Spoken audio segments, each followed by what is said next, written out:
नहीं, किसी में गाढ़ बद्ध थे न प्रिय गुण गणे, आपने प्रिय का गुण गण के द्वारा बंधे हुए थे। उनके प्रिय कौन है? नजीब गोस्वामी के प्राण कोटि प्रिय सदृश श्री चैतन्य देव है। उनके चैतन्य महाप्रभु के जैसा कोई प्रिय और थे नहीं, सबसे सर्वोत्तम प्रिय वही थे। तो उनके गुणगण श्री चैतन्य महाप्रभु के गुण राशि के प्रति श्री रूप गोस्वामी इतने मुग्ध थे, इतने आकर्षित थे कि बिल्कुल बंधे हुए थे। बंधे हुआ मतलब से गुण मतलब एक रस्सी होता है, रस्सी की कहते हैं रज्जु की, जिसे अनेक रज्जु सैकड़ों रस्सी से किसी को बांध दिया जाए तो बेचारा हिल डोल नहीं सकता या जाल नहीं सकता, इधर से इंच भी नहीं हिल सकता।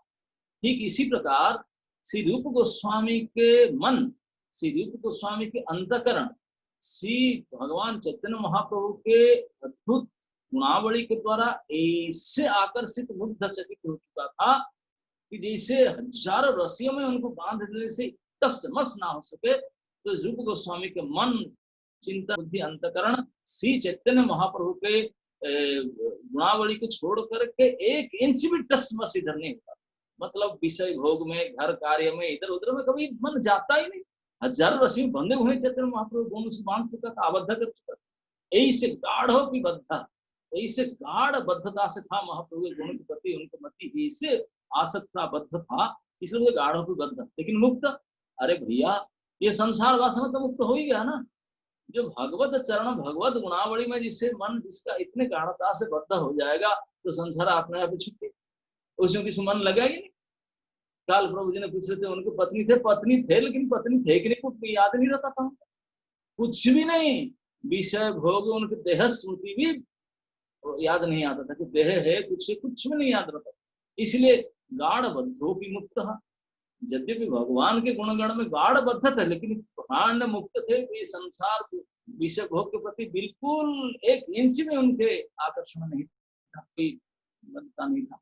इस प्रकार गाढ़ मुक्त। और मुक्त हुए तो कहाँ से मुक्त हुए? बोलते हैं गेहा घास रस, इस जो घर गृहस्थी है इसी से छूट गए, इससे छूट गए, इतने आसान से छूट गए क्योंकि यहाँ पे बंधा हुआ है। भगवान के गुण ने उनको ऐसे खींचा, इस देह गेह विषय भोग से बिल्कुल आसान से निकल के, कोई तकलीफ नहीं हुआ कि महाप्रभु के गुण ही उनके इस सबसे संसार बंधन, सांसारिक भोग सुख से निकालने के लिए महा अवलंबन बना, महान मुख्य उपाय बना। इसके द्वारा उन्हें निकल गए। ये इस प्रकार है। तो इस प्रकार रूप गोस्वामी के ऊपर महाप्रभु की कृपा है। तो ये श्लोक बोल के इसे तीसरा श्लोक महाप्रभु की कृपा का बताते हैं। ये श्लोक के बड़े अद्भुत। प्रिय स्वरूपे दैत रूपे प्रेम स्वरूपे सहजाभिरूपे निजानुरूपे प्रभुरेक रूपे तत्तान रूपे सविलास रूपे। अब कितने बार रूप शब्द आया देखिए। एक प्रिय स्वरूप है, एक रूप है, दैत स्वरूप है, एक दो, तो प्रेम स्वरूप है तीन, फिर सहजाभिरूप है चार, फिर निजान रूप है पांच, फिर प्रभुरेक रूप है छह, तत्तान रूप है सात और सविलास रूप है आठ। 8 बार रूप रूप रूप रूप आया है रूप गोस्वामी के लिए। भाई तो रूप गोस्वामी तो 8 बार रूप रूप कह दिया उसने। ये रूप मतलब ये असली रूप के नहीं कहते हैं। रूप का एक शब्द है निरूपण करना, मतलब रूपायित करना, नरेशन करना, मतलब वर्णना करना। He was so expert in निरूपण करने में ascertaining the essence. He was so expert. That's why रूपायित, रूप कहा जाता है। किस चीज में? सबसे पहले देखिए ये श्लोक बड़े गंभीर अर्थ है।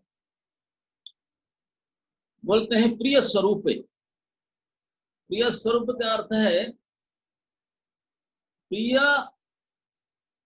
स्वरूप, प्रिय है स्वरूप जिसका, स्वरूप मतलब स्वरूप दामोदर, स्वरूप दामोदर जिनके बहुत प्रिय है। स्वरूप दामोदर महाप्रभु के सेक्रेटरी हैं, राइट है, वो जिनके बहुत प्रिय है। और इसके दूसरा अर्थ भी है, स्वरूप दामोदर तो उनके प्रिय पात्र थे ही। दूसरा अर्थ है प्रिय स्व एव रूप, क्यों? क्योंकि जो प्रिय का स्वरूप मतलब भगवान चैतन्य महाप्रभु तो उनके प्रिय है, उन प्रिय का जो स्वरूप है, माने कृष्ण काव्य चैतन्य महाप्रभु जो स्वरूप है, उनको निरूपण करने में, उनको वर्णन करने में हु वाज रियली एक्सपर्ट, उनको प्रिय स्वरूप। तो भगवान की जो स्वयं रूप है, स्वरूप है, उसको वर्णना करने में जो सिद्धहस्त है, इस प्रकार प्रिय स्वरूप। उसके बाद कहते हैं कि दैत रूप, दैत मतलब प्रिय, पति जो प्रिय है, दैत रूप। तो ये जो कहा गया कि प्रिय स्वरूप, इसका मतलब है जो भगवान की आत्मीय व निज रूप, स्वयं रूप, उनके सर्वोत्कर्ष निरूपण में जो समर्थ है, वो कहते हैं प्रिय स्वरूप। तो कहा गया कि रसिक शेखर श्री कृष्ण का जितने स्वयं रूप है, जो जो निज का जो खुद का स्वयं रूप है, वो उनका सबसे अत्यंत प्रिय है। Try to understand. Krishna Brajendra Nandan है, उनका स्वयं रूप है यही कृष्ण रूप ब्रजेंद्र नंदन, द्विभुज रूप है उनका स्वरूप। बाकी उनके जितने स्वरूप है, अनंत स्वरूप है, अनंत कोटि स्वरूप है वैकुंठ आदि में, लेकिन जो स्वयं रूप है वो उसमें सबसे प्रिय है और सबसे महान है, सबसे महत्वपूर्ण है। क्यों? क्योंकि जितने भगवान की जितने लीलाएं, सारे लीला के सर्वश्रेष्ठ मुकुटमणि है रासलीला, उसके समान कोई लीला हो ही नहीं सकता। सबसे टपमोस्ट लीला है रासलीला। जो लीला के सारे लीला के मुकुटमणि सदृश रासलीला है, और रासलीला का जो सर्वोत्कर्ष रास आस्वादन करने का जो रूप है, वो है स्वयं रूप। दूसरा कोई रूप में रासलीला हो ही नहीं सकता। आप देखेंगे चार भुजा, ये भुजा वो भुजा, नहीं हो सकता रासलीला है। वो बोले कि प्रणाम करके नारायण को छोड़ के चले गए, बोले फिट नहीं। इस रासलीला में भाग लेने का रूप है केवल स्वयं रूप, और कोई रूप इसके लायक नहीं हो सकता। तो इसलिए सर्वोत्कर्ष रस आस्वादन में, रस आस्वादन का जो सर्वोत्कृष्ट का सर्व उत्कर्ष जिस रूप में है, वो एकमात्र स्वयं रूप द्वारा ही संभव। एकमात्र स्वयं रूप मतलब द्विभुज ब्रजेंद्र कृष्ण के रूप द्वारा ही ये संभव हो सकता है। और केवल इतना ही नहीं, और जितने भगवत स्वरूप है, अनंत अनंत भगवत स्वरूप अनंत भगवत धाम में विराजमान है, ये समस्त भगवत स्वरूप के अत्यंत प्रिय रूप है वही स्वयं रूप। क्योंकि आप शास्त्र में पढ़े होंगे कि ये जो स्वयं रूप है भगवान के द्विभुज रूप ब्रजनंदन रूप, ये इतने प्रिय है सबके कि उनके माधुर्य और औदार्य आदि में प्रत्येक रूप का चित्त को घिस करके आकर्षण कर लेते हैं, आकर्षण कर रहे थे। इसको कहते हैं कि कोटि ब्रह्मांड परम में तहाजे स्वरूप गण, बोले तारे हरे दास सवार मन। कोटि अनंत कोटि ब्रह्मांड में जितने भगवत स्वरूप है, बल पूर्वक सबका मन को हरण कर लेते हैं। बल पूर्वक कौन स्वरूप? ना भगवान का स्वयं रूप सबको खींच लेते हैं बढ़कर। ये विशेषता इस स्वयं रूप का है। तो इसी स्वयं रूप के साथ इसका तदात्म्यता है, जो इसी स्वयं रूप को वर्णन करने में अति एक्सपर्ट है, वो है रूप गोस्वामी, प्रिय स्वरूप है।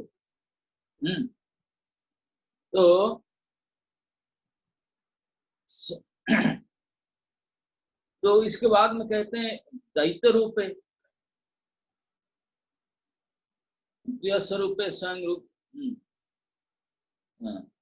दैत्य रूप मतलब, दैत्य मतलब प्रिय, प्रिय व्यक्ति। प्रिय व्यक्ति का जो आदर्श है, जो स्वरूप है, वही दैत्य रूप है। तो मतलब प्रिय व्यक्ति उनका कौन है? श्री महाप्रभु है। तो महाप्रभु का परम आदर्श तुल्य श्री गोस्वामी, महाप्रभु उनके अपने आइडियल मानते थे। और सहजाभिरूप है। सहजारूपी मतलब सहज है अभिरूप जिसके, अभिरूप मतलब मनो रूप, जिनका रूप स्वभावत ही अति मनोरम है, जिनका रूप अत्यंत मनोरम है, अथवा मनोरम रूप जिसके सहजात जन्मावधि जिसका सौंदर्य अत्यंत मनोरम है, सहज जिसका रूप ही मनोरम है। सहजात मतलब सहज, क्यों? क्योंकि जन्म छोटेपन से अभी तक सो लवली सो हैंडसम, इसलिए सहज अभिरूप है, सहज रूप है। और स्वभावत ही बड़े उनका सुंदर रूप है। उसके बाद तो निजानुरूप है, जिन्हीं प्रभु का निज मन खुद का तुल्य रूप है, उनके समान जैसा है। प्रेम प्रचार आदि व्यापार में जो प्रभु के समान ही है, इसलिए निजानुरूप है। जैसे प्रभु जैसे समर्थ है, सामर्थ्यवान है, ठीक उन्हीं प्रकार तुल्य, इक्वल टू हिम, इसलिए निज अनुरूप है, ये मेरा ही जैसा निजानुरूप है। स्वविलास रूप है, स्व मतलब निज का, वह खुद कृष्ण का, महाप्रभु का, और विलास मतलब लीला तत्वादि वर्णन में। स्व विलास में आपका, कृष्ण का, जो कृष्ण का स्वयं का जो नाना प्रकार अति लालित्य लीलागुण है, विलास लीलागुण है, उसी को निरूपण करने में, वर्णन करने में जो सो एक्सपर्ट की उसको मूर्ति बना सकता है, वो लीला को जो मूर्ति रूप दे सकता है, पर्सनिफिकेशन जो कर सकता है, वो बोलते विलास रूप है। अथवा प्रेम स्वरूप है, तत्तानुरूप है, सविलास रूप है। तो तत्तानुरूप मतलब उनकी इसी प्रकार शक्ति, प्रेम विस्तार करने के लिए जो जो शक्ति की आवश्यकता वो शक्ति दिए। तो मतलब दो प्रकार के शक्ति दिए, एक के रस को समझ करके अनुभव करने के लिए क्षमता दिए, और इसको अनुभव करने के बाद उसको वर्णन करने के लिए, निखूण मूर्तिमंत वर्णन करने के लिए सामर्थ्यता दी, डबल पोटेंसी दिए। इस प्रकार से श्री रूप गोस्वामी साक्षात महाप्रभु के नेक्स्ट पर्सनालिटी, ऐसे कुछ नहीं, कम कैसे हो गए ना, कृपा शक्ति के द्वारा, कृपा से। इसमें एक बात और चर्चा समझ उठता है कि ये जो रूप सनातन में जो भगवान ने ऐसे विशेष कृपा किए, रूप सनातन थे कौन? अरे भैया हम जानते रूप सनातन तो साक्षात मंजरी थे, ये रूप मंजरी रति मंजरी थे सर। ये तो भगवान के वृंदावन लीला के अति निगूढ़ हुई है, कुंज लीला के सहायका थे, राधा रानी के अति मिनियल सर्वेंट सहायक थे, मंजरी थे। तो उनको तो पता था ही, उनको लीला रहस्य का परिचय पता था, बिल्कुल पता था, और रस का अनुभव करने का शक्ति था, सामर्थ्य था। बोले तो खुद देखे, आंखों देखा, हमारे जैसे लल्लू पंडित तो थे नहीं, वो तो पहले प्रीवियस लाइफ में वो इसमें थे, they were practically there, they know everything. तो फिर उनको ये अभी शक्ति संचार करने का क्या आवश्यकता था? तो ये प्रश्न का उत्तर ऐसा है कि भगवान गौर लीला में नर लीला अभिनय करते, इस मनुष्य लीला में तो फिर उस पहले की लीला के भावना की नर लीला में कैसे कृपा करने से ही इस भक्ति के साथ सिद्धि प्राप्त होता है, एक कृपा सिद्धता है। तो इसी को दिखाने के लिए भगवान जैसे श्रुति में कहते हैं, श्रुति वाक्य है कि यमे वेश गुण से तेन लभ्य, भगवान कहते हैं कोई नाय महात्मा प्रवचन ने लभ्यो न स्वाध्याय, किसी प्रकार से तप किसी प्रकार संग प्राप्त करने की समर्थ नहीं हो सकता। कैसे समर्थ हो सकता? न एवं एवं गुण से तेन लभ्य, वो केवल वो उनको सूच करते हैं, कृपा करते हैं, वही उनको पा सकते। तो ये श्रुति वाक्य को प्रमाणित करने के लिए ये ऐसा विगुणते तनुस्वाम, और कोई उपाय से नाम आत्मा प्रवचन लभ्य ना मेधसा न महुना सुतेन, ये जो प्रकार को सब काट करके केवल ये कृपा सिद्ध है, ये बात को प्रमाणित करने के लिए महाप्रभु कृपा संचार की। नहीं तो दुनिया में लोग कहेंगे यार आप कैसे करती, लोग तो मनुष्य को लेना नहीं, भले उनको सब पता है, लेकिन स्थिति वाक्य के अनुसार कार्य करने के लिए उनको फिर भी उन्होंने दोबारा कृपा की। अगर उनको कृपा किए तो ये सर्व दामोदर जी और जो राम राय के ऊपर थोड़ा बहुत किए, लेकिन इतना नहीं किए। बाकी सार्वभौम है, बाकी ये सब, बाकी जो सब गण है उनके ऊपर तो वो तो थे, उनके ऊपर तो नहीं विशेष कृपा की। बोलते वो इसलिए नहीं किए क्योंकि दे आर सब जो है नानी मुखी, वृंदा, ललिता, विशाखा, ये सब राधिका के वयोज्येष्ठा के समवयस्का है। तो जो निगूढ़ लीला, कुंज लीला का बात तो उनके सामने प्रकट करने के लिए थोड़ा संकोच अनुभव की राधिका, तो उन्होंने नहीं करती। लेकिन ये जो उनके सर्वेंट थे, मेड सर्वेंट के सर्वेंट रति मंजरी, उनके सामने बोल सकती है। तो इसलिए उनको इस प्रकार कृपा नहीं किए, रूप सनातन को एक काम। इसी प्रकार डबल कृपा किए, एक तो ये कृपा के द्वारा उनको ये रस को अनुभव करना, समझना, ये शक्ति दिए। दूसरा उसको वर्णन करने के लिए शक्ति, इसी कहते हैं कृपा शक्ति की संचार किए। इस कृपा शक्ति संचार करने के बाद केवल ये कवि कर्णपुर लिखे ये बात नहीं है, ये बात स्वयं रूप गोस्वामी लिखे हैं। स्वयं रूप गोस्वामी भी इस बात को लिखे हैं। आपने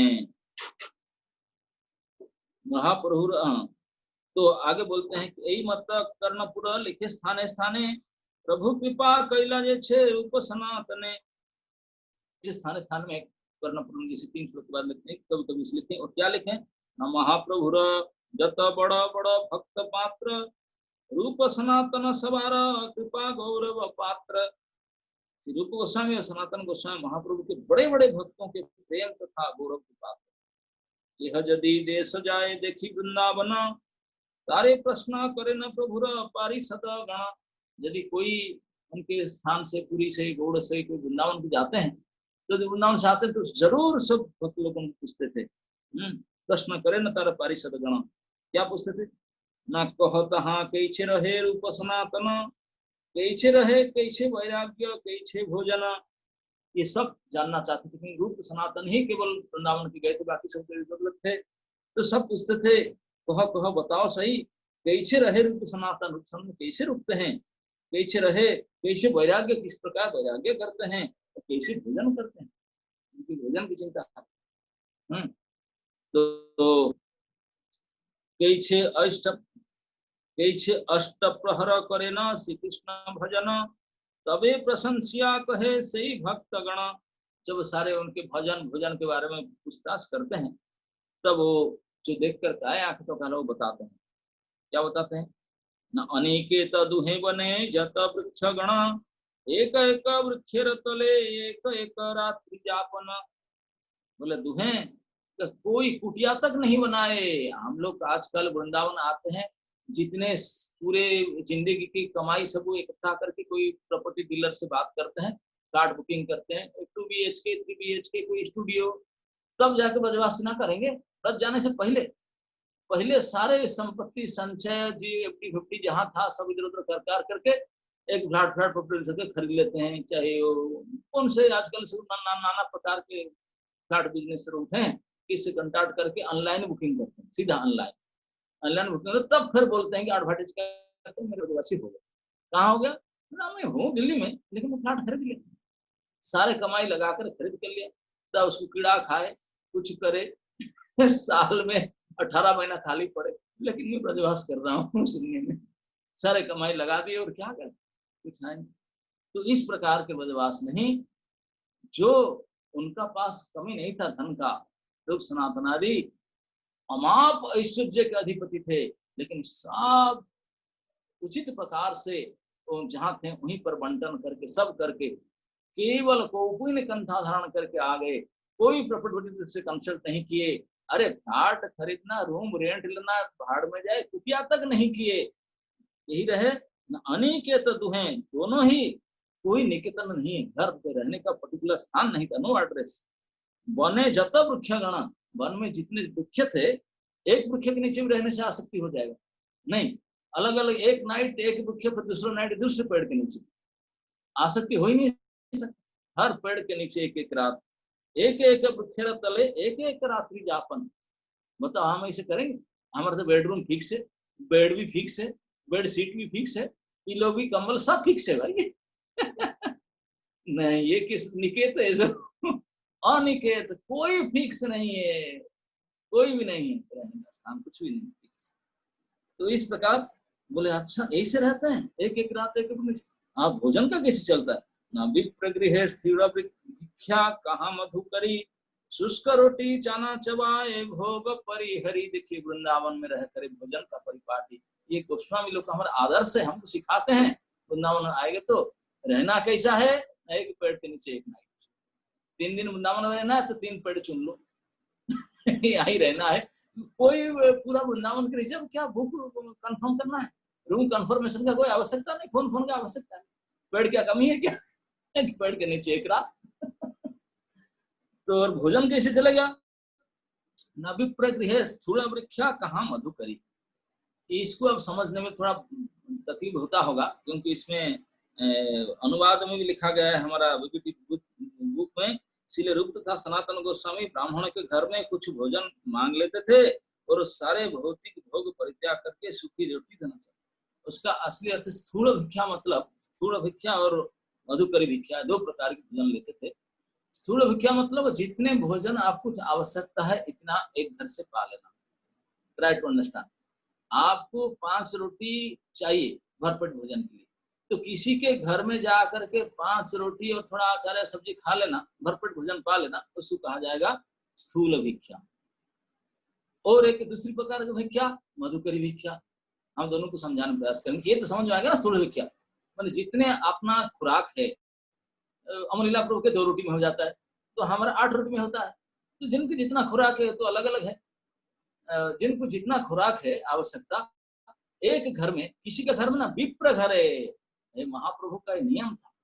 महाप्रभु अपने जीवन में कभी भी इधर उधर घर में यद्यपि जाति पात को नहीं मानते थे, बहुत पतित पावन नाम था, लेकिन बड़े होशियार थे।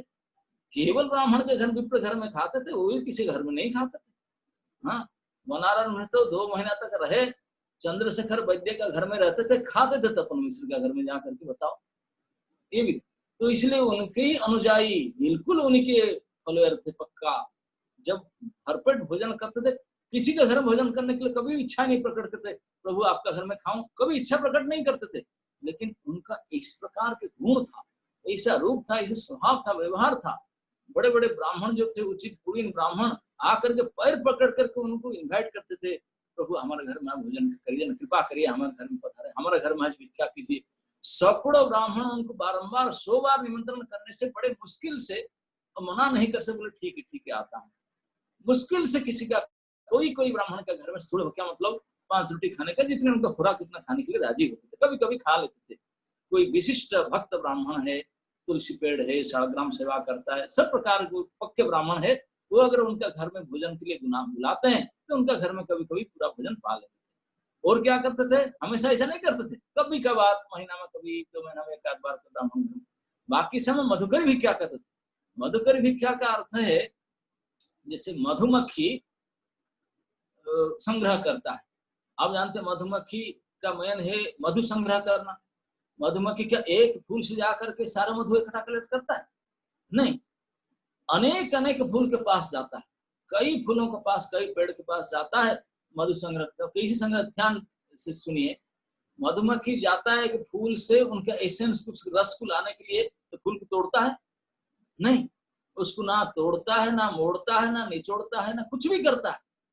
कुछ भी मोड़ता नहीं, तोड़ता नहीं, कुछ भी नहीं करता। आज इट इज फूल रहता है, फूल के ऊपर अपने पार्किंग लगाता है, बैठता है, अब सिरिंज डाल करके एसेंस के एसेंस खींच कर लाता है, एक ड्रॉप, फिर ला के रखता है, फिर दूसरे फूल से एक ड्रॉप, फिर दूसरे फूल से एक एक बिंदु हर एक फूल से संग्रह करके मधु संग्रह करता है। ठीक उसी प्रकार हम जाएंगे एक एक गृहस्थ परिवार के घर में, उसी को तोड़ेंगे नहीं, मोड़ेंगे नहीं, निचोड़ेंगे नहीं, रगड़ेंगे नहीं, किसी प्रकार के कष्ट अनुभव नहीं होना चाहिए। जैसे पुष्प को मधुमक्खी जाता है, किसी प्रकार की तकलीफ नहीं देता फूल को। और हम लोग को बोला जाएगा थोड़ा फूल की तरह रस निकालो, तो हमारा हाईटेक स्टूडेंट चले जाएंगे, पहले तो तोड़ेंगे, बिना तोड़े तो किसी करेंगे, तोड़ लेंगे, फिर तो निचोड़ ग्राइंडिंग कर डालेंगे, उसका स्वरूप नाश कर डालेंगे, सत्यानाश, पीस पास कर ग्राइंड कर निचोड़ लेंगे, और जूस को मुंह में डालेंगे, थू थू थू।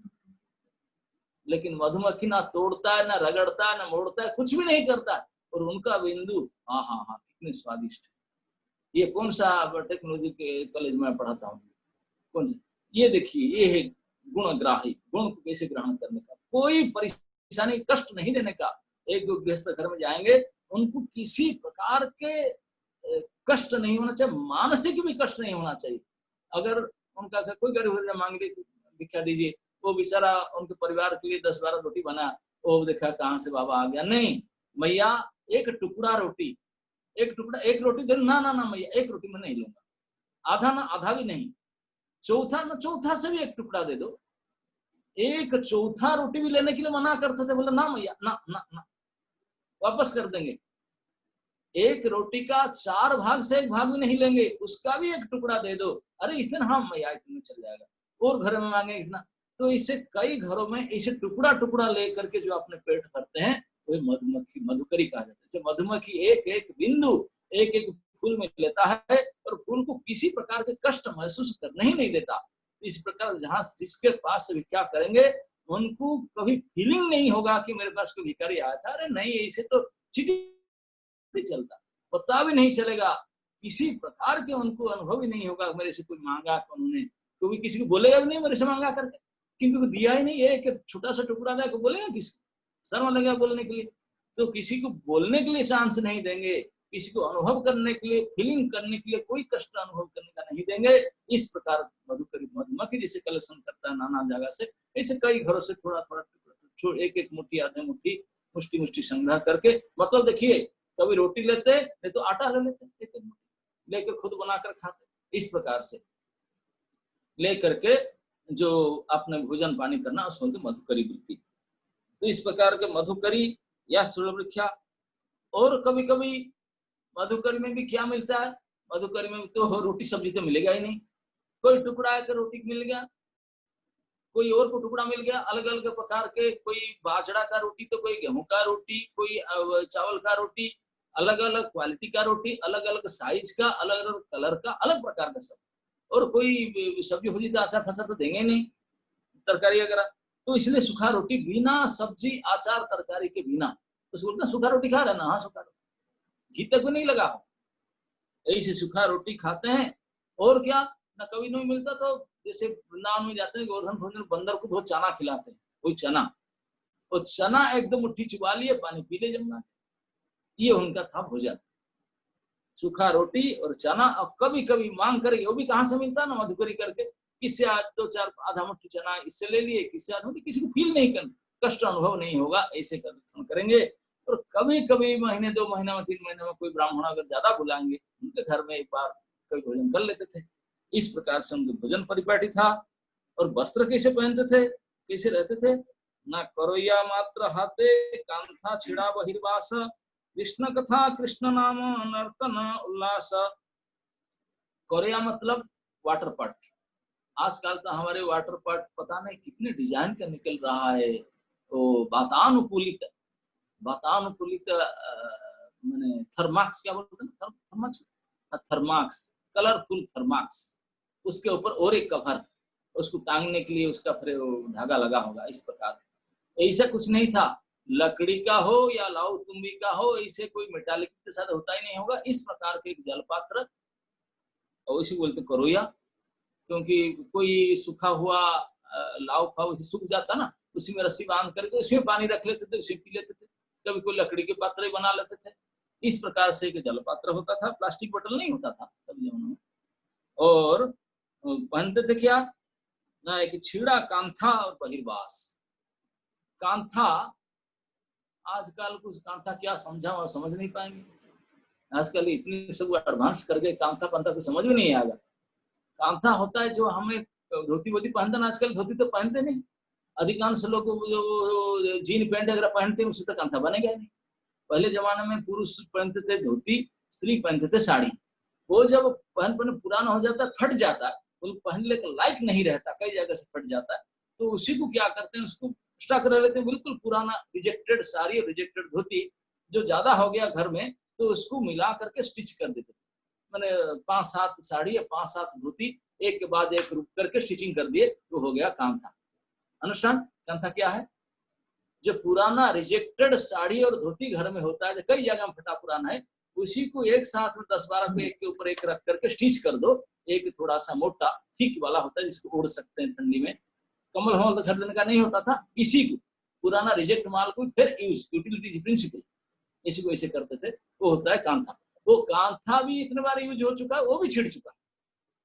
एक तो पुराना जीर्ण वस्त्र से कांथा बनेगा, वो कांथे का भी इतने बार यूज किया है, वो भी टूट गया है, तो इसी को बोलते हैं छिंडा कांथा।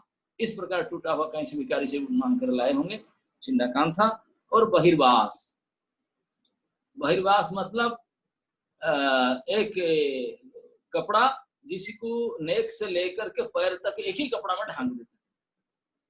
शरीर को ढांकने का एक ही वस्त्र, 2 ही वस्त्र होता था तभी जाना में साधुओं का, एक गोपिन एक बहिर्वास। गोपिन मतलब लियन क्लॉथ, एक अपने गुप्तांग को ढांकने के लिए एक छोटा सा पीस क्लॉथ, और एक कपड़ा सारे शरीर को जहां तहां ढांक देंगे। क्योंकि सिलाई स्टिचिंग कलर तो होता है नहीं, तो बटन लगाओ ये कराओ डिजाइन कुछ नहीं। आजकल क्या डिजाइन बनाते हो, कोई डिजाइन नहीं, नो स्टिचिंग। एक कपड़ा को गला में गांठ मार दो, एक गांठ मार दो, शरीर को ढांक दो, बस। इसी बोलते बहिर्वास। एक ओपिन हो गया, एक शरीर को ढांकने के लिए वस्त्र हो गया, ये बहिर्वास। और कोई ठंडी ठंडी में वृंदावन बहुत ठंडी पड़ता, ओढ़ने के लिए एक रिजेक्टेड कंथा, छिंदा कंथा, ये उनका प्रॉपर्टी था।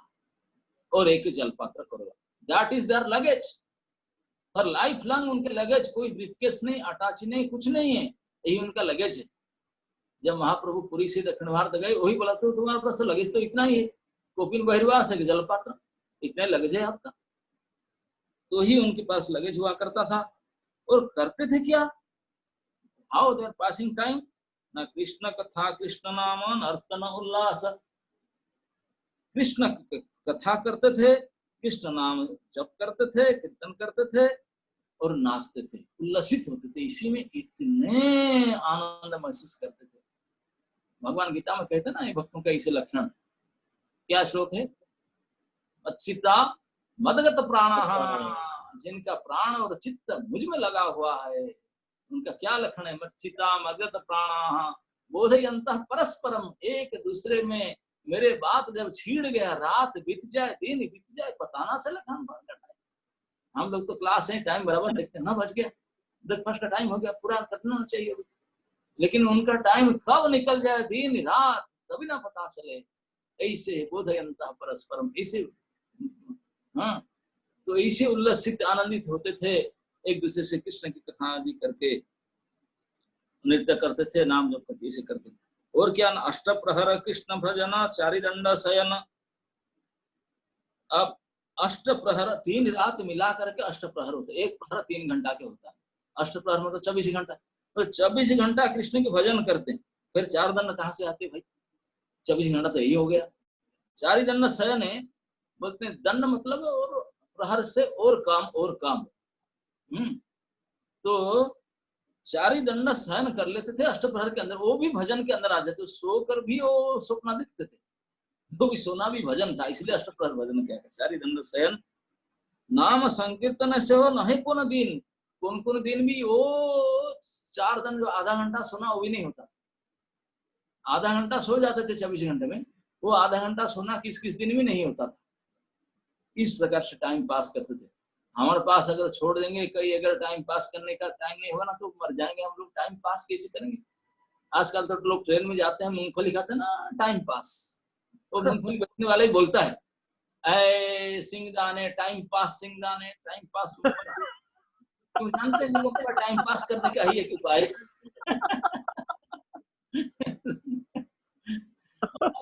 टाइम ऐसे पास हो जाता है, व्हाट्सएप और स्मार्टफोन के अंदर ऐसे टाइम पास होता है कि क्या कहें, सब फेल मार गया। जब से स्मार्टफोन आया लोगों के पास तो टाइम का पता नहीं चलता, ऐसे टाइम पास हो जाता, तो हमको ही पास कर देता। तो लेकिन उनका दिन रात कब भी जाता था कृष्ण भजन में, कृष्ण कीर्तन, कृष्ण कथा में, पता नहीं चलता था। कभुए भक्ति रस शास्त्रज्ञ करे लिखना, कभु ए भक्ति रस शास्त्र करे लिखना, चैतन्य कथा सुने करे चैतन्य चिंतन। कभी कभी ये भक्ति संबंधी दिव्य साहित्य की रचना करते थे, तो कभी श्री चैतन्य महाप्रभु के विषय में सुनते थे और उन्हीं के विषय में चिंतन करने लगते थे। चैतन्य महाप्रभु के चिंतन में लगते थे। वो समझ गए थे कि चैतन्य ही कृष्ण है। हम लोग को कभी विश्वास होता, कभी नहीं होता, लेकिन वो 100% कन्विंस थे, वो 100% कन्विंस। इसलिए चैतन्य के बारे में चिंतन वही जानते, वही कृष्ण चिंतन है। यही कथा सुनी महान तेरा महासुख है, चैतन्य कृपा जहे तहे की विस्मय। जब बड़े बड़े महंतगण जब इसे सुनते थे रिपोर्ट उनके बारे में, विस्मय हो जाते थे, महासुखी हो जाते थे, इतने खुश हो जाते थे। वो बोलते, कमेंट क्या देते थे, बोलते थे हाँ हाँ, जिनके ऊपर श्रीमान महाप्रभु के चैतन्य देव का कृपा जिसके ऊपर है, उनके लिए कौन सा अचरज की बात है, उनके लिए बड़ी बात नहीं है। इस प्रकार के रहन सहन खान पान आचरण करना उनके लिए आश्चर्य नहीं, ये तो चैतन्य की कृपा के प्रभाव है। चैतन्य की कृपा का प्रभाव है कि लोग इस प्रकार बना देता है। देखिए रिपोर्ट सुन करके इसे खुशी होते थे।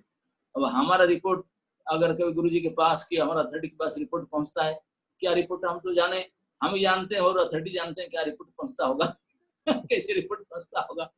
लेकिन इनके रिपोर्ट जब पहुंचता था इतने खुश हो जाता था, क्या रिपोर्ट था। आजकल कोई रिपोर्ट है कि इसी प्रकार रिपोर्ट हमारा कोई किसी पर पहुंच जाएगा, बोला पागल हो गया क्या, खाता ही नहीं, सोता ही नहीं, अरे कैसे चलेगा हम कंसर्न हो जाएंगे लेकिन ये खुश होते थे, हाँ हाँ ये महाप्रभु की कृपा के प्रभाव। तो यहाँ पे प्रभुपाद बोलते हैं कि देखिए कई लोग सहजिया लोग बोलते हैं हमको ग्रंथ नहीं पढ़ना चाहिए, मंदिर जाना नहीं चाहिए, हम लोग तो प्रेमी है। बोले इसे सहजिया भाव नहीं, ग्रंथ लिखन, ग्रंथ प्रचार, ग्रंथ अध्ययन, ये सब बहुत आवश्यकता है। महाप्रभु के डायरेक्ट पार्षद रूप सनातन इस काम में लगे हुए थे, तो ऐसा कोई ये ऐसा नहीं समझ सकते। प्रेम के साक्षात एम्बलम जो है उन्होंने इस काम कर रहे थे। चैतन्य ग्रंथ लिखन, भक्ति शास्त्र ग्रंथ लिखन, पठन, चैतन्य चिंतन। तो इसलिए ग्रंथ लिखना, पढ़ना, चिंतन करना, इसी को प्रेम का काम नहीं सोचना, जैसे कई लोग बोलते हैं सहजिया, ऐसा गलत है, ऐसा सोचना। चैतन्य कृपा रूप लिखिया छन आपने, रसामृत सिंधु ग्रंथ मंगलाचरण में, यही बात बता रहा था। यही रूप गोस्वामी स्वयं भक्ति रसामृत सिंधु ग्रंथ के मंगलाचरण में इस बात लिखे हैं कि महाप्रभु की कृपा कैसे हुआ था। हृदयस्य प्रेरणया प्रवर्तति हो यह वाराकरूपी, तस्य हरे पदकमलं वंदे चैतन्य देवस्य। यद्यपि मैं मनुष्य रूप में सबसे नीच हूँ और मुझे कोई ज्ञान नहीं है, किंतु कृपा करके मुझे भक्ति विषय के ग्रंथ लिखने की प्रेरणा दी गई है।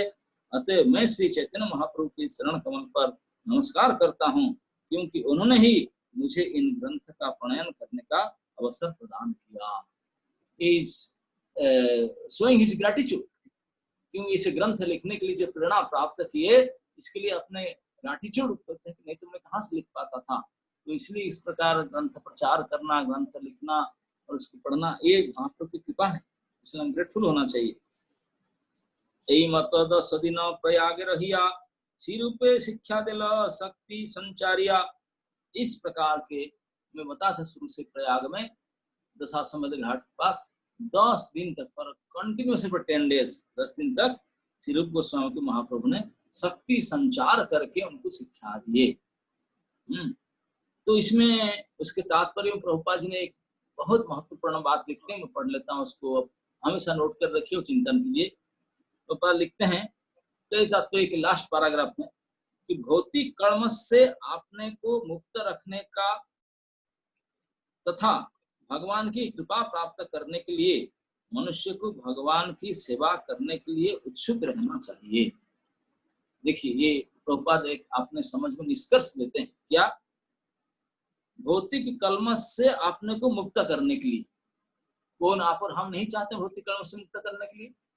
अरे बुरी तरह से चाहते हैं, है ना। मटेरियल एंटेंगलमेंट से, भौतिक कलमश से मुक्त होना कौन नहीं चाहता है, सब प्रकार से चाहते हैं। तो क्या उपाय से हमें भली प्रकार से मुक्त हो सकते हैं? प्रभुपाद क्या सुझाव देते हैं? क्योंकि भौतिक कलमश से अपने को मुक्त रखने के लिए और एक दूसरा काम ना कृष्ण की कृपा प्राप्त करने के लिए, एक तो भौतिक कलमश से मुक्त हो जाएं और भगवान की साक्षात कृपा प्राप्त करने और चाहिए हमको क्या, इससे छूट जाएं, भगवान की कृपा प्राप्त कर ले, हो गया सारे काम। ये सारे काम करने के लिए उपाय क्या है? तो कहते हैं कि भौतिक कलमश से मुक्त करने के लिए और श्री भगवान की कृपा प्राप्त करने के लिए मनुष्य को क्या करना चाहिए, न केवल भगवान की सेवा करने के लिए उत्सुक होना चाहिए, सर्विस एटीट्यूड डेवलप होना चाहिए। If we don't have service attitude then forget, भगवान की कृपा नहीं मिलेगा, वैसे भौतिक कर्म से मुक्त होने का भी संभव नहीं है। ये दोनों काम तभी हो सकता है जब सेवा परायणता, सेवा करने के लिए उत्सुकता हमारा मन में जागृत होगा, और हमारा मन में क्या जागरूकता, कैसे छूटूं यार सेवा, मुझे क्यों बोलते, केवल प्रभु मैं ही हूँ क्या, वो नहीं है। प्रभु क्या नहीं डू लाइक दिस, ना प्रभु केवल मेरे पीछे पड़ गए अपने, वो भी तो है। हमारा ये भावना होता है, यही हमारा डिजीज है, यही हमारा भौतिक संसार में हमारा सबसे बड़ा रोग है। क्या ना, भोग वासना, सेवा भावना नहीं है। सेवा भावना ना होना और भोग वासना होना सबसे बड़ा बीमार है, डिजीज है, डिजीज कैंसर। जब तक हमारा मन में सेवा वासना आ जाए तब बीमारी ठीक हो जाए। ये सेवा अभिलाष है, जो सर्विस एटीट्यूड, इसी को प्रभुपाद बोलते हैं। सेवा करने के लिए उत्सुक रहना चाहिए। जब सेवा करने की उत्सुकता हमारा मन में उदय हो जाए तो महाप्रभु की कृपा और भौतिक कर्म से मुक्त ये अपना आप दोनों हो जाएगा। तो ज्यों ही उसे गुरु तथा भगवान की कृपा प्राप्त होती है तो उसे इस प्रकार काम में प्रचार प्रसार में लग जाता है। तो इसीलिए गुरु तथा कृष्ण कृपा करके उनको ही सेवा करने के लिए अवसर देते हैं और उसे छूटने के लिए, भौतिक कर्म छूटने का अवसर देते हैं। तो हम लोग को इसके लिए मन से तैयार रहना चाहिए, अंतःकरण से, कि सेवा करने के लिए परम उत्साह मन में रहे। Always full of enthusiasm to for doing service, service attitude पूरा होना चाहिए अंदर में। यीशु कहते हैं कि रूप सनातन देखो कितने बड़े व्यक्ति थे, राजमंत्री थे, इतने बड़े पोस्ट, कितने बड़े प्राचुर्य, क्या उनका भौतिक गुण में, रूप में, पोजीशन में बहुत उच्च पद में थे, लेकिन भगवान की सेवा करने के लिए इतने उत्साह था, सब छोड़ करके त्यक्त्वा तूर्णमसि समंडल प्रतिश्रेणी, सब त्याग दे करके इतने भिखारी जैसा बन करके आके वृंदावन भटक रहे हैं। क्यों? सेवा भावना इतनी प्रबल था उनके मन में, सारे भौतिकता से छूट गए भगवान की कृपा को प्राप्त करने के लिए, केवल सेवा भावना के बल से। यही कहते हैं प्रभु कहे सुन रूप भक्ति रसेर लक्षण, सूत्र रूपे कहीं विस्तार ना जाए वर्णना। अभी महाप्रभु अभी कहना शिक्षा शुरू करना शुरू करते हैं, दिस इज स्टार्टिंग पॉइंट। प्रभु कहे, प्रभु मतलब श्री चैतन्य महाप्रभु अभी कहना शुरू किए। अभी तक इंट्रोडक्शन चल रहा था काल और रात, अभी शुरू हुआ प्रभु कहे। अभी प्रभु कहना शुरू किए, क्या कहे ना, सुन रूप, रूप गोस्वामी सुनो, क्या सुनो ना, भक्ति रसेर लक्षण, भक्ति रस का पहले शिक्षा देते हैं। पहले कहा था क्या क्या सिखाते, भक्ति रस का बात आया था, भक्ति रस प्रेम रस आदि। तो भक्ति रस का लक्षण, कैरेक्टरिस्टिक्स ऑफ भक्ति रस, भक्ति रस का लक्षण सुनो। वो मैं सारे लक्षण इतना सारे बता नहीं सकता हूँ, सूत्र रूप में बताऊंगा, प्रिसाइजली बताऊंगा, सूत्र रूप में कहीं विस्तार ना जाए वर्णना। आज इतने तक मेडिटेट कीजिए। महाप्रभु का टीचिंग आज शुरू हो गया है। कैसे टीचिंग करते हैं, बड़े प्रिसाइजली करते हैं। हमारा एक हफ्ता में पूरा नहीं हो पाएगा शायद, मैं डाउट करता हूँ, भगवान करे पूरा हो जाए। ये बड़े विस्तार से नहीं बोल सकते, बोलते हैं बड़े सूक्ष्म रूप में, सूत्र रूप में देता हूँ। केवल 257 श्लोक में सूत्र रूप में बताया सूत्र रूप में बताया 257 वर्ष में। विस्तार नहीं बता सकता, तो विस्तार करने में पता नहीं कितने होता नहीं बता सकता भक्ति रस का लक्षण विस्तार में, सूत्र रूप में बताता हूँ, सुनो। अब काल से सुनेंगे आप लोग कैसे भक्ति का रस का लक्षण क्या है, उसका सीखन को वर्णन करेंगे। अभी तक अगर किसका कोई शंका हो तो कमेंट हो, और मामूली के माध्यम से या कोई चार्ट के माध्यम से या बोली माध्यम से, किसी माध्यम से बोल सकते हैं। हरे कृष्णा डिवोटीज, किसी को प्रश्न हो तो पूछ सकते हैं।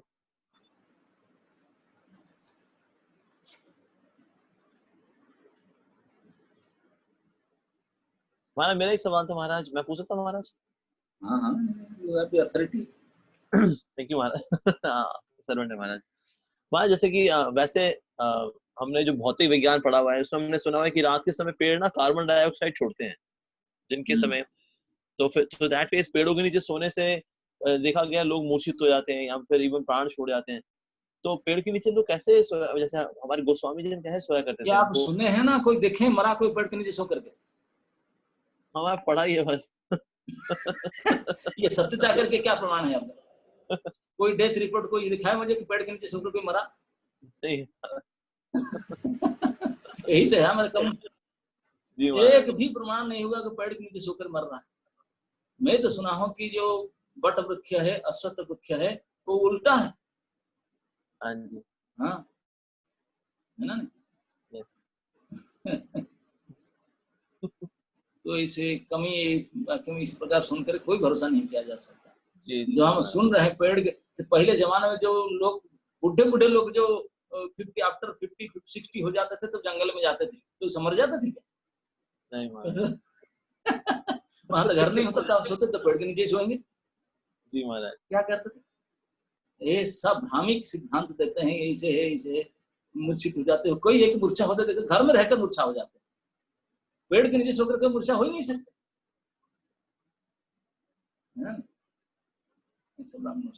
ओके। और कोई डिवोटी है जिनका सवाल हो तो प्रश्न पूछ सकते हैं।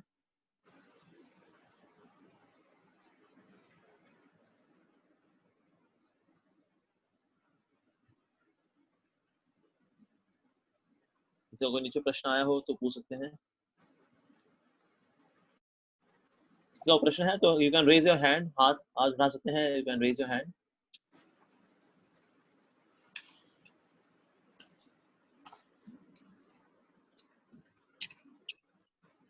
तो चैट पे टाइप करना चाहें अपने सवाल को।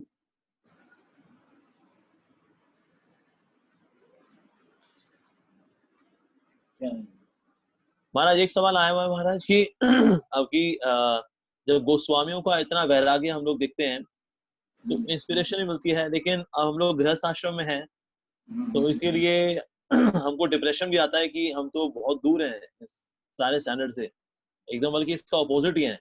तो भक्ति में मतलब हमें अपनी उम्मीद कम होती नजर आती है कि हमारा अब कोई उम्मीद नहीं है, क्योंकि ये तो बहुत हाई स्टैंडर्ड है जो कि आपने बताया किस प्रकार से स्वामी जी ने रहा। तो ये हमारे लक्ष्य आदर्श है, कम से कम इतने समझ में हमको आ जाए कि हम बहुत पीछे हैं, that is very good feeling.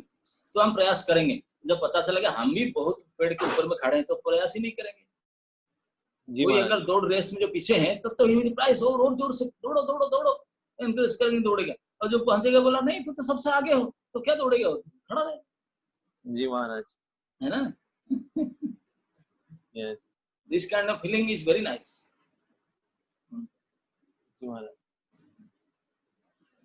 महाराज यहाँ पर एक और सवाल आया हुआ है कि डिवोटीज जो हैं, एक्सक्यूज महाराज, हमारा सवाल ये आया हुआ है कि ये जो यहाँ पर अब जो बता रहे हैं महाप्रभु संक्षिप्त रूप में, तो फिर इन शिक्षाओं का विस्तार किया श्री रूप गोस्वामी जी ने, ये जो कि यहाँ बहुत ही संक्षिप्त रूप में दी गई हैं, या फिर बाद में भी कभी इनकी मीटिंग हुई महाप्रभु से कि और इसको विस्तृत रूप से सुना उनसे, या नहीं, बस एक ही बार उनको मीटिंग हुआ था, और एक बार मीटिंग हुआ था। इस मीटिंग में तो उन्होंने ग्रंथ लिख कर उनको दिखा दिया ऑलरेडी। पूरी में जो सेकंड मीटिंग हुआ था उनका, इसमें ऑलरेडी विदक दबान वाले तुम्हारा रचना करके दिखा देते, प्रस्तुत हुए। लेकिन वो हमारे जैसे लल्लूपन जो थे नहीं, उनको ऐसे प्रिसाइजली बता देने से वो इतने विस्तार कर सकते थे, और विस्तार से बताने से क्या करते। तो समझदार को इशारा काफी है, उनके लिए बहुत था। तो इसलिए रूप गोस्वामी जो लिखे हैं उनको हम पढ़ करके समझ नहीं पाते हैं हमारे में, लेकिन उन्होंने जितना आवश्यकता फुल डोज दिए हैं जी, और उनके लिए दिग्दर्शन जितना आवश्यकता था महाप्रभु ने इतना दिया। भगवान पूर्ण है तो ऐसा पूर्ण शिक्षा है। एक और सवाल आया महाराज की ना, ये क्या रूप गोस्वामी सनातन गोस्वामी की दीक्षा हुई थी महाप्रभु से, या सिर्फ शिक्षा ही दी थी उन्होंने? अच्छा, आप दीक्षा और शिक्षा में अंतर क्या मानते हैं? शिक्षा ही तो है। दीक्षा में क्या होता है, आपको एक नाम मिला, यही दीक्षा है ना। जब आपका नाम चेंज हो गया तो दीक्षा ले लिया, अरे नाम चेंज हो गया क्या उसका। हाँ, तो रूप गोस्वामी के पहले का नाम कुछ और था, पता है ना, रूप सनातन का। हाँ जी, हाँ जी। तो ये रूप सनातन नाम कहाँ से आया? महाप्रभु से। तो फिर दीक्षा हुआ कि नहीं? हो गया महाराज। हाँ, तो नामकरण के दीक्षा तो हुआ, फिर क्या हुआ? ये तो प्रूव है कि उनका नाम कुछ और था, उनको नामकरण किए और दीक्षा तो दिए। और किसे देते हैं? आजकल तो वही होता है दीक्षा में, और क्या होता है। हम किसी का दिखा हो गया, व्हाट इज प्रूफ, नाम बताओ, अरे इंस्टीट्यूट नेम, तो उनका इंस्टीट्यूट नेम तो है रूप सनातन, महाप्रभु ने दिया। ओके जी महाराज। एक्चुअली हमारा वो डाउट उससे आ रहा था, रीजन भी कभी ये नहीं सुना कि वो यज्ञ में बैठे थे और सुहा सुहा हुआ, वो कभी सभी लिखा में यज्ञ नहीं होता, कभी कोई महाराज के रूम में नहीं देते हैं। हाँ जी महाराज। वो उस यज्ञ क्या होता है? हाँ जी महाराज। ये तो एक शो करने के लिए कभी कभी रिचुअल्स करते हैं, लेकिन सनातन गोस्वामी यज्ञ जो भगवान कहते हैं सबसे बड़ा यज्ञ है, यज्ञ गीता में आया क्या है, यज्ञानं सर्व यज्ञ जप यज्ञ, जप यज्ञ सारे यज्ञों का सार है ना नहीं? जी बिल्कुल महाराज। तो हमेशा जप करते थे, और ये स्वाहा स्वाहा दो चार उल्टा उल्टा श्लोक बोलने से कुछ यज्ञ होता है? ये थर्ड क्लास घी डालें और घी में जिसको आग में पकड़ता नहीं आग बुझ जाए।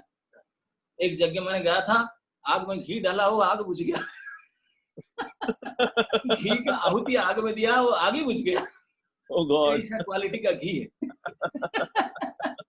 तो धन्य है यज्ञ। तो इसलिए यज्ञानं जप यज्ञस्मि भगवान स्वयं कहें, और हमेशा यज्ञ संकीर्तने प्राय, हर प्रकार से शास्त्र में कहा गया कलियुग के लिए, सभी युग के लिए हरिनाम संकीर्तन सबसे प्रधान मुख्य यज्ञ है। वो तो हमेशा यज्ञ करते थे, हमेशा यज्ञ करते थे। ये यज्ञ में उल्टा सीधा जगह बैठने का क्या जरूरत था? फोटो खींचने का कैमरा तो था नहीं तो फोटो खींचते सर। ये जगह हम बैठकर सेल्फी खींचते नहीं, अमूल्य प्रभु का डीपी में आ जाए।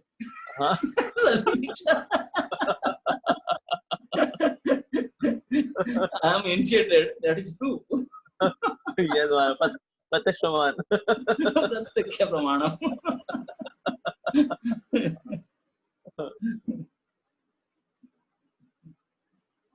ओके, और कोई डिवोटी किसी को प्रश्न है तो आप पूछना चाहें तो पूछ सकते हैं। वहाँ एक सवाल आया हुआ है कि हम तो योग माया में हैं, क्या वहाँ ये वृंदावन वासी भी योग माया में रहते हैं? हम लोग जोगमाया में हैं। ये वहाँ किसने सवाल वो जो पूछने बोलते कि हम जोगमाया है करके। Yes, That is the question? हाँ जी महाराज। ओ तब तो फिर उनके चरण में प्रणाम निवेदन कीजिए। जो जोगमाया के संरक्षण में है फिर तो दुनिया में कैसे भाई? ना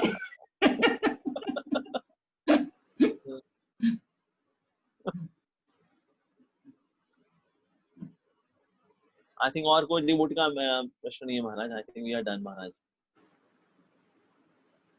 okay yes Maharaj, thank you Maharaj. आपके श्रोतागण से जोगमाया के आश्रित है तब तो फिर उनको क्या सुना? मेरी वजह से वो महामाया में, मेरी वजह से।